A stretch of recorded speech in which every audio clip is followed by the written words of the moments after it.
다 함께 하나님 감사합니다. 감사합니다. 아멘. 자리에 함께 앉아주시겠습니다.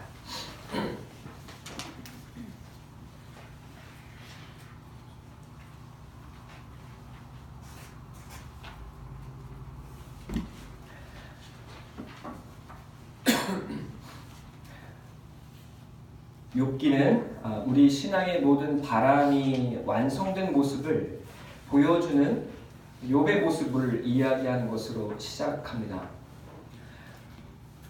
욥은 우리 모든 신앙인의 꿈과 바람입니다. 우리는 모두 욥과 같이 되고 싶은 마음이 있어서 또한 교회에 있습니다. 욥은 성품도 완전합니다. 1절 보니까 너무 완전해요. 2절에 보니까 그는 가족도 완전합니다.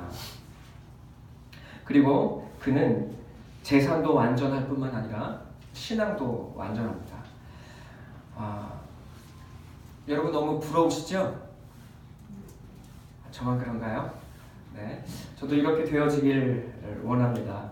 하나님 욥처럼 이렇게 완전한 신앙인의 모습과 완전한 삶을 이루게 되면 얼마나 좋을까요? 이런 사람들이 교회에서 장로가 되면 참 교회도 복될 것입니다. 많은 사람들이 귀감이 될 것이고 또 큰 교회에 간혹 이런 분들이 계시는 것처럼 보일 때가 있죠. 그러면 얼마나 보기가 좋고 본인에게도 큰 영광이 되는지 모릅니다. 그런데 우리가 이토록 원하는 인생의 마지막 가장 영광스럽고 복된 신앙인의 모습이 욥기에서는 시작입니다. 무슨 말일까요? 욥의 이 모습이 우리 신앙의 모습, 우리 신앙의 마지막 모습이요, 우리의 바람의 끝이라면 아직 우리는 신앙의 길을 시작도 못했다는 말인 것입니다. 우리의 뜻과는 달리 우리의 뜻은 자신의 성품과 재산과 신앙의 완성입니다. 그러나 우리의 뜻과는 달리 하나님께서는 그것이 우리를 향한 계획의 전부가 아니라고 말씀하시고 또 우리가 지향해야 할 끝이 아니라고 우리에게 일러주고 계시는 것이 바로 오늘 욥기의 말씀이 되겠습니다. 그 도달이 자기에 있지 아니하고 하나님께 있게 될 때 하나님께서 이루신 바가 이루어질 줄로 믿습니다. 여러분, 그런데 우리는 많은 경우에 자신의 완성을 신앙의 목적으로 삼고 교회에 오는 경우가 있는 것을 보게 됩니다. 하나님은 우리에게 말씀하십니다. 우리 자신의 완성에 그치는 것, 그것이 기독교가 아니고 하나님을 믿는 것이 아니라고 우리에게 말씀하십니다. 욥과 같이 완전한 자가 되어서 욥과 같은 완전한 삶을 살기 원하는 것은 우리의 지평입니다. 참된 신앙이라면 응당 이래야 한다고 우리는 생각합니다. 욥과 같은 완전한 삶을 얻기 위해 우리는 욥과 같이 되기 위해서 굉장한 노력을 하게 됩니다. 그리고 우리가 이렇게 살지 못하게 되면 스스로를 얼마나 자책하는지 몰라요. 내 신앙은 아직도 멀었어. 내 인격은 아직도 멀었어. 난 왜 이렇게 가족이 없나? 나는 왜 이렇게 재산이 없는가? 이것은 우리의 지평입니다. 그리고 우리가 이렇게 신앙을 하게 될 때 이렇게 노력하는 우리의 모습으로 인하여 하나님은 우리에게 완전한 삶을 허락해 주셔야 된다고 생각합니다. 우리는 하나님이 원하는 답을 얻어내고 하나님을 기쁘게 만들어 드려야 합니다. 왜냐하면 내가 얻고 싶은 것을 얻기 위함이죠. 이것이 우리의 범주이고 우리 안에 내재되어 있는 신앙의 시스템이고 인간의 본성입니다. 그런데 사랑하는 성도 여러분, 우리는 이 마음으로 시작했는데 하나님은 그것이 마지막이 아니라 시작이라고 오늘 우리에게 말씀하고 계십니다. 하나님께서 우리 신앙의 지평을 산산조각 내는 것처럼 욥기는 우리에게 보여주고 이야기하고 있습니다. 그래서 욥기는 너무나 당혹스러워요. 그리고 내 신앙, 내 삶의 방식으로는 이해가 되지 않습니다. 욥기를 읽어본 적 있으신가요? 욥기를 읽어보시면 다 똑같은 말인 것 같은데 대체 무슨 말하고 있는지를 모르겠어요. 아니, 왜 친구들이 잘못됐다는 거지? 아니, 욥이 뭐 그렇게 잘못을 했지? 이해가 되지 않습니다. 하나님의 지평은, 그리고 이 하나님의 이르는 길은 너무 높고 신비하게 보입니다. 이 지평, 나의 지평을 떠나서 하나님께 이르는 길, 이 길은 욥기를 통해 볼 때 너무 고통스럽습니다. 그래서 사람들은 이 욥의 결과, 이 욥의 과정을 생략하고 싶어요. 사람들은 또다시 하나님의 지평을 이 땅 아래로 끌어내리려고 합니다. 그래서 욥기의 말씀을 통해서 또다시 답을 찾아내려고 해요. 어떻게 말하냐면, 고난이 와도 욥처럼 말하면 하나님이 축복해 주실 거야. 고난이 와도 주신 분도 하나님이시요 가져가신 분도 하나님이시니 나는 하나님을 원망하지 않고 찬양하겠습니다 라고 이야기하면 하나님이 10배, 100배로 욥처럼 복 주실 거야. 여러분, 이것은 정말 맞는 말이고 정답입니다. 네, 이것이 결론이에요. 이것이 답이고 하나님께서 우리를 통해 마침내 이루어낼 것이에요. 그러나 욥기를 완전히 잘못 이해한 것입니다. 과정이 없는 결과는 욥기의 목적이 아니기 때문에 그래요. 욥기는 고통의 과정을 겪는 욥의 이야기를 우리가 다 알고 원하는 그 결론에 이르기까지 얼마나 지난한 길을 걸어가야 하는지 42장을 통해서 이야기하고 있습니다. 욥기는 축복받는 정답을 이야기하지 않는다는 것입니다. 그렇기 때문에 여러분이 고난당하는 사람에게 가서 아이고 김 집사님 뭔가 잘못해서 그래, 그래도 감사하고 견디면 복 주실 거야. 여러분, 그냥 훌쩍 뛰어넘어 버리시면 여러분은 인정사정벌이 없는 아주 잔혹한 분들이 되어버리고 마는 것입니다. 여러분, 우리가 이 결론에 이르기까지 우리는 지난한 과정을 거쳐가야 해요. 올 한 해 이 욥기와 함께 이 과정들을 승리로 이루어가시는 우리 사랑하는 성도들이 되기를 간절히 소원하고 축원합니다. 여러분, 때로 이런 믿음이 필요합니다. 고난의 순간에 그런 믿음이라도 있어야 이겨내지 않겠습니까? 맞습니다. 10배, 100배의 축복은, 그러나 우리가 가져야 할 참 소망은 아니라고 하나님은 우리에게 말씀하고 계십니다. 여러분, 너무 어려우시죠? 그리고 막 안 듣고 싶어지시죠? 그죠?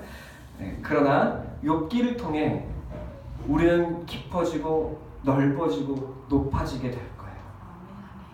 여러분이 욥이 되어 계시기를 바랍니다. 그리고 여러분은 말씀처럼 욥이 될 거예요. 그리고 사실 두려워하지 마십시오. 여러분은 이미 욥의 삶, 욥의 고난을 겪고 계십니다. 제가 알기에 사랑하는 우리 사랑하는 성도들 위해 욥의 고난이 없는 분이 안 계십니다. 여러분, 욥의 결과에 이르기를 빨리 그것을 달려가려고 하지 마시고 하나님과 씨름하며 하나님께서 내게 이 고난을 주신 이유를 통해 하나님의 높은 지평에 이르는 여러분이 되시기를 다 이루시기를 간절히 소원하고 축원합니다. 아멘. 이것이 바로 1장 1절로 5절의 말씀이에요.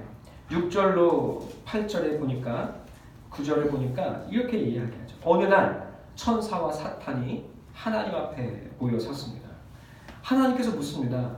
사탄에게 물으세요. 너 어디 있다 왔니? 그죠? 너 어디 있다 왔니? 여러분, 사탄도 여러분 때로 하나님 앞에 섭니다. 그런데 사람은 저처럼 하나님 앞에 서려고 하지 않아요. 좋아하는 사랑하는 성도 여러분, 사탄도 두루돌아 갈 곳이 없어 하나님 앞에 이르는데 좋아하는 사랑하는 성도 여러분, 빨리 하나님께 나오시기를 간절히 축원합니다. 아멘. 사탄이 두루두루 다니다 왔다고 해요.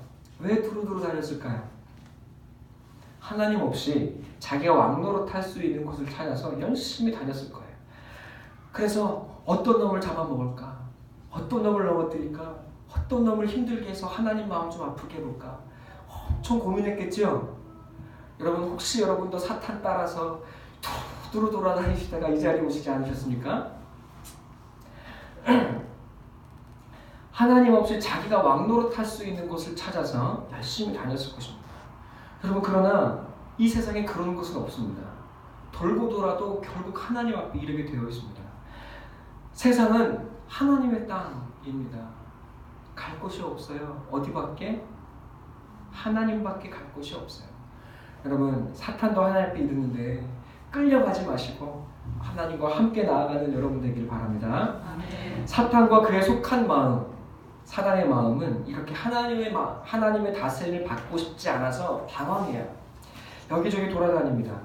그런데 이 물음은 또한 하나님을 떠난 아담에게 하시는 말씀을 떠올리게 해요. 하나님은 사탄이 돌아와도 사탄한테 뭐라고 하질 않아요. 무슨 뜻이에요? 하나님은 사탄을 안 찾는다는 뜻입니다. 너 어디 있다 왔니? 네가 어디 있던 말던 나는 몰라. 관심이 있어요, 없어요? 왜 모르실까요? 얘가 어디 가서 내 백성 해코지하고 다니지 않았나 궁금하신 거죠. 너 어디 있다 왔니? 이 말은 네가 어딜 가든 내가 책임지고 관심 없다는 겁니다. 그런데 놀랍게도 하나님은 아담, 사람을 찾으십니다. 달라요, 비슷한데. 아담아, 너 어디 있니? 하나님을 떠난 아담에게 하나님이 찾아오셔서 하신 말씀, 나무 뒤에 숨은 그 아담을 향해 하신 말씀, 찾아오셔서 하신 말씀이 뭐예요? 아담아, 너 어디 있니? 무슨 말씀이에요? 내가 너를 쫓아 여기 왔어. 내가 너 앞에 서 있는데 너는 지금 내 앞에 있지 않냐고 어디 있니? 하고 말씀하고 계시는 것입니다. 여러분, 하나님을 떠나 마음이 자꾸 방황이 되어서 세상 두루두루 다니고 계십니까? 하나님이 찾아오셔서 여러분께 묻고 계십니다. 아담아, 내 자녀야, 너 어디 있니? 그러나 사단에게는 그렇게 말씀하지 않으세요. 너 어디 있다 왔냐? 너무 다르죠? 하나님은 우리를 이렇게 아담에게 아담아 어딨니? 라고 말씀하시면 찾아오신 것처럼, 그래서 우리를 마침내 하나님의 나라에 이르게 하실 거예요. 우리는 사무엘 하에서 보았습니다. 다윗이 어떻게 고백했죠? 하나님, 대체 내가 누구이기에, 내가 무엇이기에 나를 하나님 앞에 이르게 하셨습니까? 여러분, 하나님을 떠나 방황하는 우리를 붙드시고 찾아내시고 마침내 하나님의 그 자리 앞에 이끌어내시는 것, 그래서 하나님, 내가 누구이기에 나를 이토록 사랑하십니까? 고백하게 하는 것, 그것이 하나님이 우리를 향하여 하시는 사랑이고 인도하십니다. 여러분, 여기 어떻게 오셨든 하나님이 여러분 여기까지 끌어오신 거예요. 아멘. 너무너무 사랑하고 계시는 거예요. 아멘. 여러분, 우리는 이 하나님을 믿습니다. 그렇게 우리는 연약하지만 강해요. 그래서 절망 중에도 소망이 있어요. 게다가 여러분, 욥은 하나님의 자랑입니다. 사단에게 뭐라고 자랑하시는지 아십니까? 그는 온전해, 정직해, 나를 경외하고 악에서 떠났어 라고 말씀하세요. 욥은 이렇게 하나님과 이 욥이 얼마나 깊은 사랑의 관계인지를 자랑하고 싶으신 거예요. 주 안에 하나님의 자랑이 되시는 여러분 되길 바랍니다. 아멘. 그런데 사단은 이 관계를 도전합니다. 하나님께서 그에게 복을 주셨기 때문이라고 이야기해요. 까닭이 있기 때문이고 물질과 복을 주셨기 때문이라고 이야기합니다. 조건이 있기 때문이라는 거죠. 하나님은 욥과 인격적인 사랑의 연합을 이루어가기 원하시는데 사단은 그것이 아니라 조건을 가지고 있는 주종관계일 뿐이라고 이야기해요.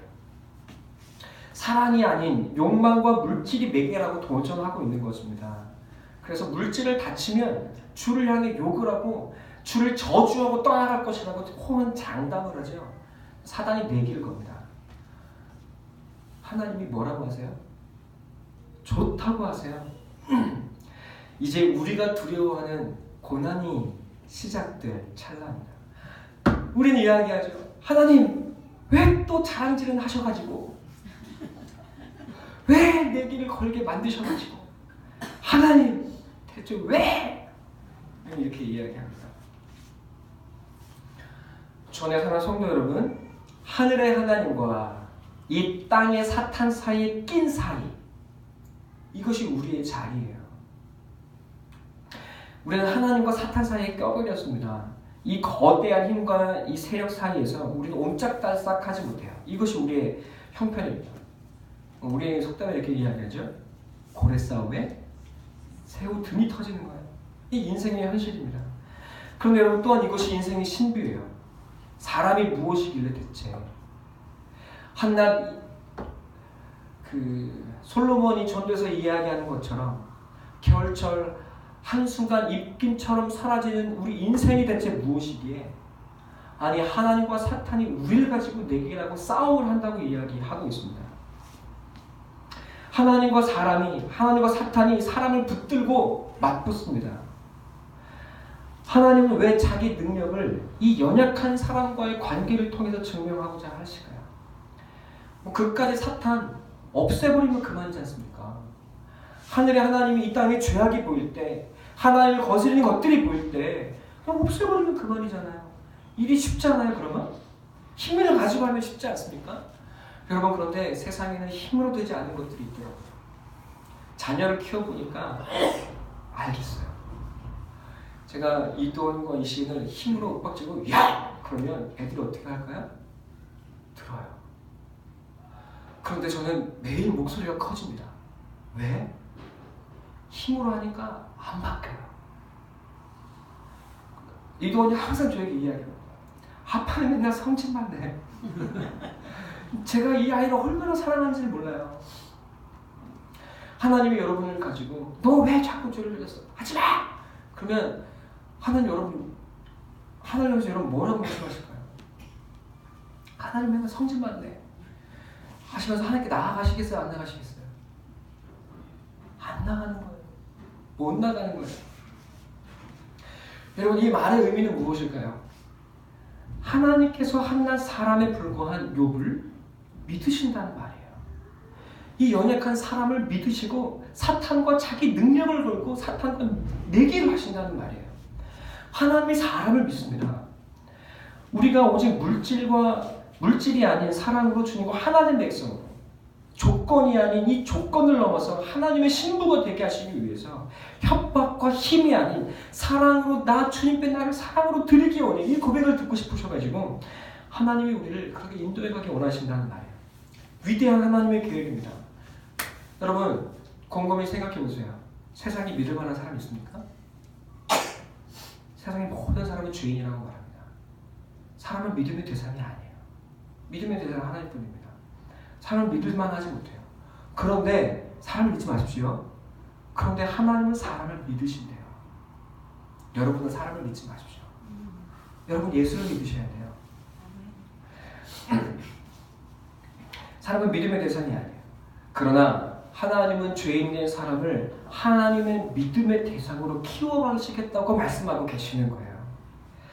그래서 하나님은 인간의 연약함을 통해 자신의 참된 능력을 드러내시겠다고 이야기하시는 거예요. 사랑하는 자녀들아, 너희가 보이는 이 모든 만물을 통해서 저 죄악과 사단과 모든 연약함을 통해서 내가 너를 만들어가는 거야 라고 말씀하고 계시는 겁니다. 그래서 내가 나를 신뢰하고 내가 너를 신뢰하는 나의 백성으로 만들어갈 거야 라고 말씀하십니다. 여러분, 바울이 그것을 깨달았어요. 고린도 후서 12장 함께 볼까요?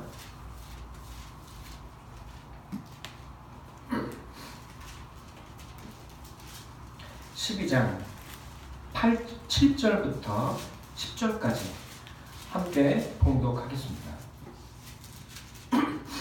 자, 함께 봉독하시겠습니다. 시작. 여호와의 계시를 받은 것이 지극히 크고 너무 자만하지 않게 하시려고 내 일체에 다시 곧 사탄의 사자를 주셨으니 이는 나를 다져서 너무 자만하지 않게 하려 하시더라.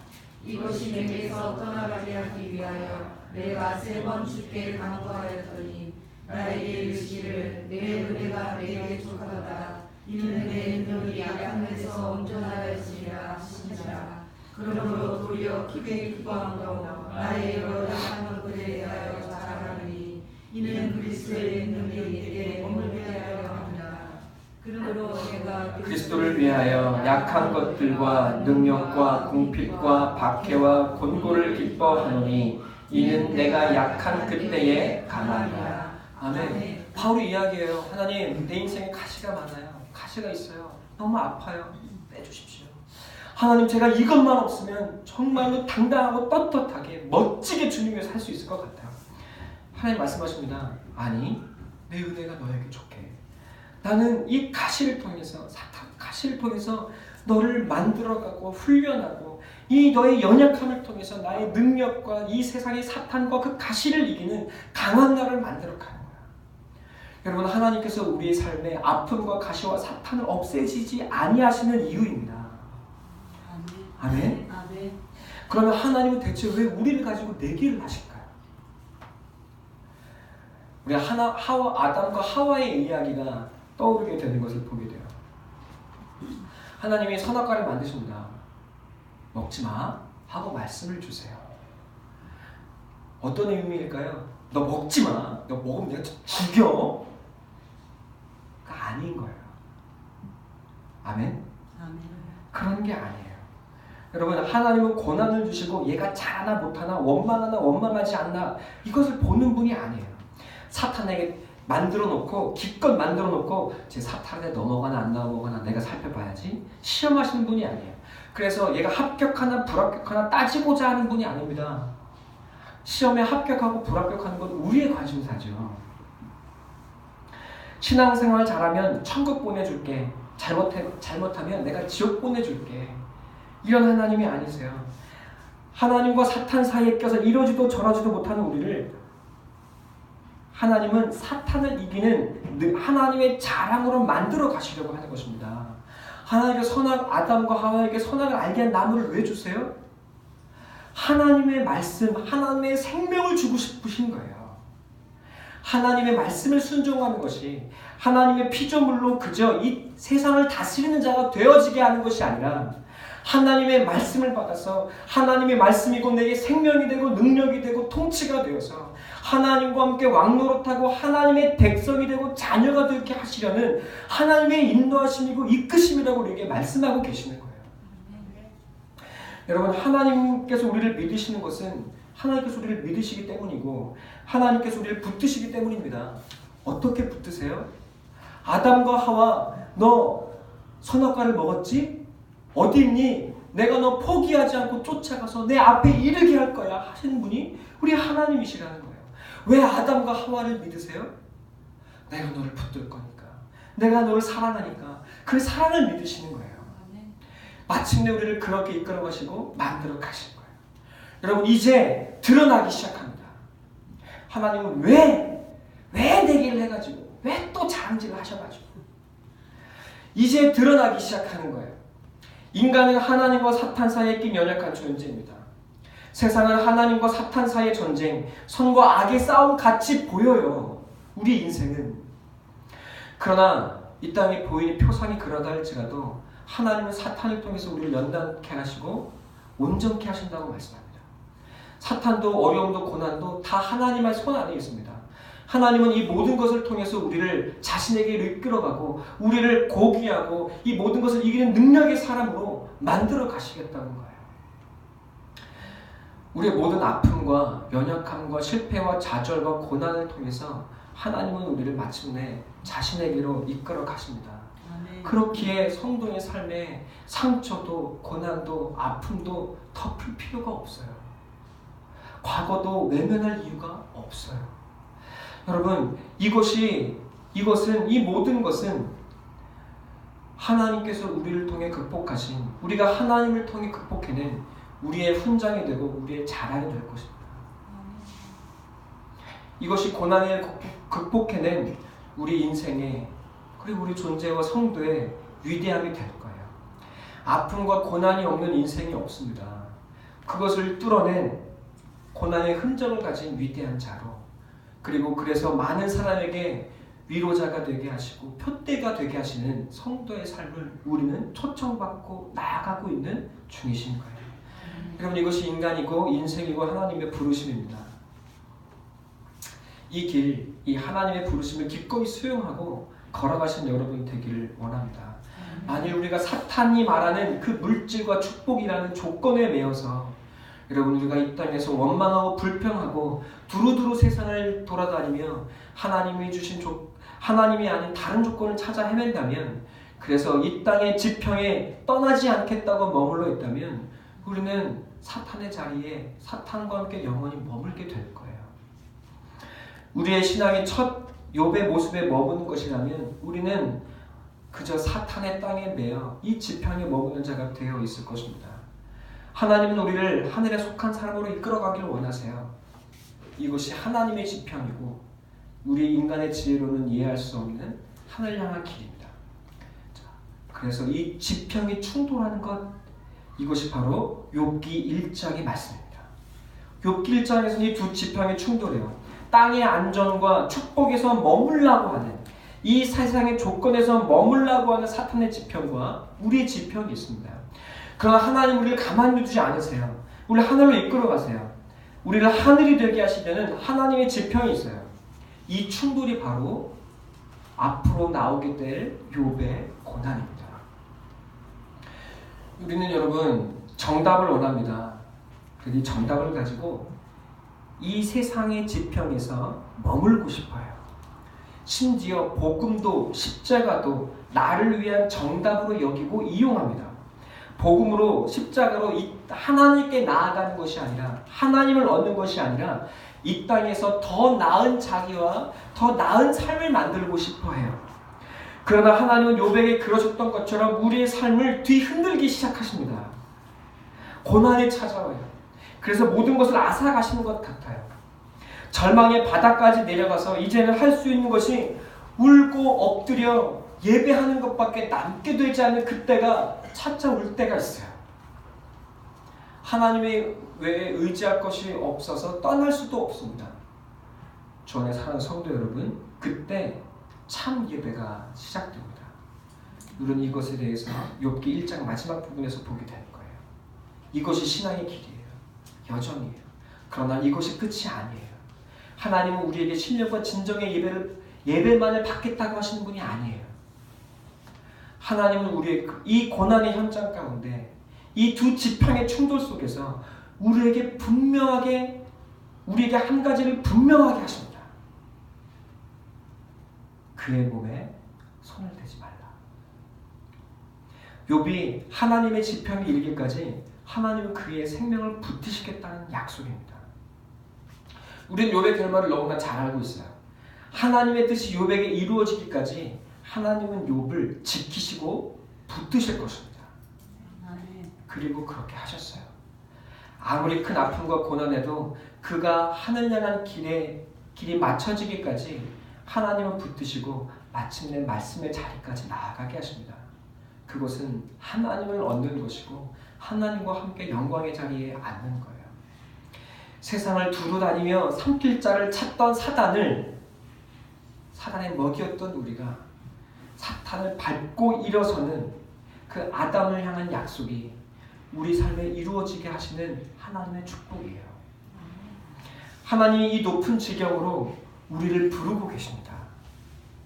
이 길은 분명 고난이 있는 길이에요. 그런데 다른 길이 없습니다. 다른 방법이 없어요. 주님이 주시는 이 십자가의 길 외에 다른 길이 없습니다. 그러나 주 안에 사랑하는 성도 여러분, 염려하지 마십시오. 고난이 우리를 집어삼킬 수가 없습니다. 하나님이 우리를 붙들고 계시기 때문에 그렇습니다. 마지막으로 우리 로마서 8장 함께 보시고 마치도록 하겠습니다.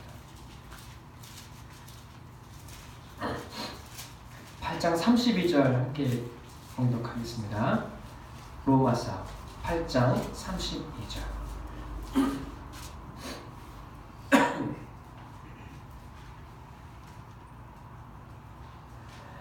자기 아들을 아끼지 아니하시고 우리 모든 사람을 위하여 내주시니가 어찌 그 아들과 함께 모든 것을 우리에게 주시지 아니하겠느냐. 38절. 내가 확신하노니 사망이나 생명이나 권세자들이나 권세자들이나 현재이나 장래일이나 능력이나 높음이나 기쁨이나 다른 어떤 피조물이라도 우리를 우리 주 그리스도 안에 있는 하나님의 사랑에서 끊을 수 없으리라. 아멘. 네, 이거 읽으면서 목사님 꺼주시고, 네.